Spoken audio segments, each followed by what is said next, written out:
जम्मू कश्मीर पर कभी अंग्रेज़ों का शासन था? अंग्रेज़ों ने जम्मू कश्मीर को उपनिवेश क्यों नहीं बनाया? 90% लोगों को नहीं पता होगा कि क्या सच में ब्रिटिश ने जम्मू एंड कश्मीर पर शासन किया था या नहीं। चलिए मैं आपको इस वीडियो में डिटेल में बताऊंगा कि क्या फैक्ट है जो लोगों को नहीं पता है। देखो, कहा जाता है कि उस समय अंग्रेज़ों को इसके लिए भुगतान किया गया था।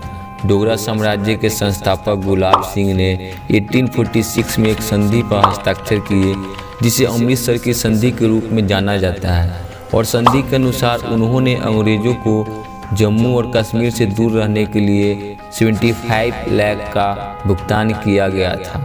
अमृतसर की संधि के बाद कश्मीर, बलूचिस्तान, गिलगित के प्रांत जम्मू के राजा गुलाब सिंह को बेच दिए गए, जिन्होंने बिक्री से पहले ही अपने राज्य को लद्दाख, तिब्बत तक बढ़ा दिया था, और इसलिए जम्मू और कश्मीर राज्य का गठन किया गया था।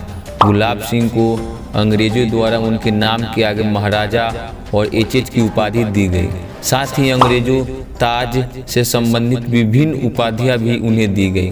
इसलिए तकनीकी रूप से अंग्रेज़ों का जम्मू और कश्मीर राज्य पर कोई अधिकार नहीं था, क्योंकि जम्मू को उन्होंने कभी नहीं जीता था और कश्मीर को उन्होंने डोगराओं को बेच दिया था। अतः जम्मू कश्मीर राज्य के निर्माण के बाद यह निर्णय लिया गया कि जम्मू कश्मीर कुछ हद तक स्वतंत्र होगा, लेकिन उसे ब्रिटिश ताज की सर्वोपरिता का स्वीकार करना पड़ा। यहाँ तक कि उस समय राज्य की मुहर भी ब्रिटिश ताज की थी।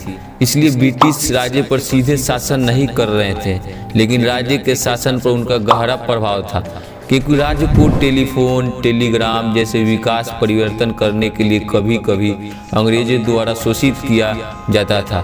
कॉलेज, अस्पताल, सड़कें आदि, उदाहरण के लिए जीजीएम साइंस कॉलेज, जैसे कि अब कहा जाता है, मूल रूप से इनका नाम the prince of Wales college. इसके अलावा राज्य में कई ब्रिटिश अधिकारी थे जो प्रशासन में महाराजा के अधीन काम करते थे। कई डोगरा अधिकारी ब्रिटिश प्रशासन और सेना में उच्च रैंकिंग अधिकारी थे।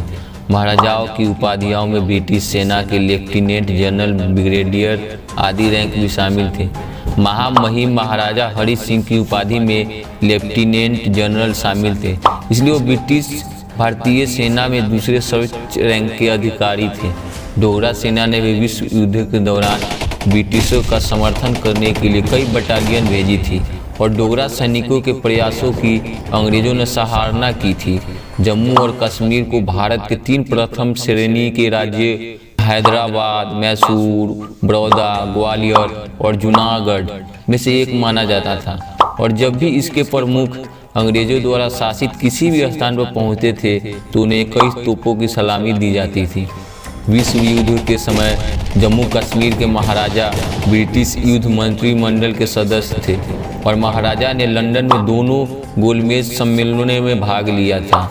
अंग्रेजों के पास जम्मू कश्मीर में एक रेजिडेंट अधिकारी भी था जो राज्य के प्रशासन पर नज़र रखता था। अगर आप कई बार जम्मू कश्मीर आए हैं तो आप जानते होंगे कि जम्मू और श्रीनगर दोनों में एक सड़क है जिसका नाम रेजिडेंसी है। सड़क जहां रेजिडेंट अधिकारी का कार्यालय था, इसलिए कोई कह सकता है कि जम्मू और कश्मीर ब्रिटिशों का सहयोगी था, जो तकनीकी रूप से स्वतंत्र था, लेकिन इसका प्रशासन अंग्रेजों ताज की देखरेख में चलता था। Thanks for watching.